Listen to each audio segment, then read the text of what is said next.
making beef and barley soup. So tonight in our soup, we've gone ahead and soaked our barley in 1 tablespoon of apple cider vinegar and then covered it with water to make it easy to digest. We're gonna add some frozen garden peas, some turnips from our garden as well as the tops, and a few carrots and half an onion. And we've added half a tablespoon of salt to our broth so far, but you might need to add more as you go. We've gone ahead and roasted our beef bones at 450 degrees Fahrenheit for 40 minutes. And then we put them in a Dutch oven with water. We covered them with water, added a bay leaf, some onions, and peppercorns. And then we removed them from the stock after simmering them for about 6 hours.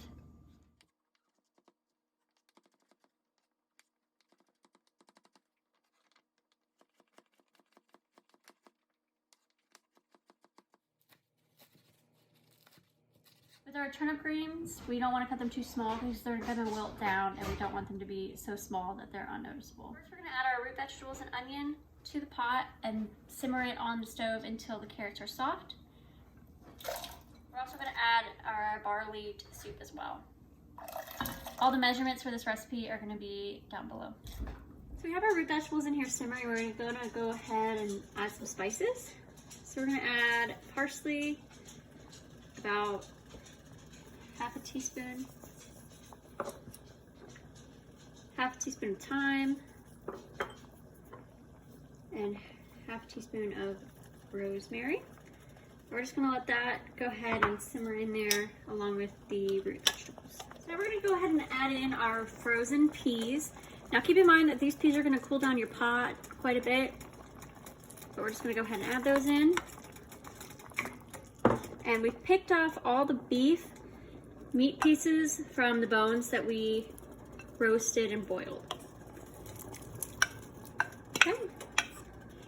And we're just gonna let that come back up to temperature for a minute before we add in our turnip greens. Now, when I made my broth, I added peppercorns in while it boiled. If you did not do that, now would be the time that you would want to add some freshly ground pepper.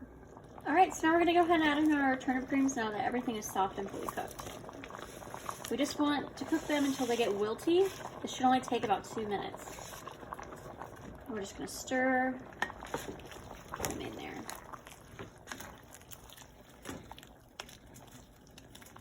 See how they're already starting to wilt down?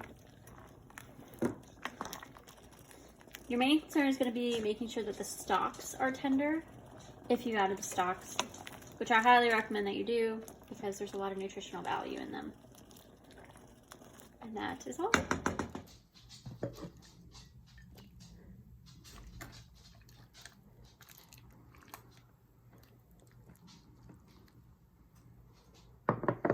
So there you have it. That's our beef and barley soup. It's a pretty quick, nutritious meal, very hands-off for the most part. We're gonna have ours with leftover catfish biscuits from breakfast, but you could have crackers, croutons, any toppings that you would like.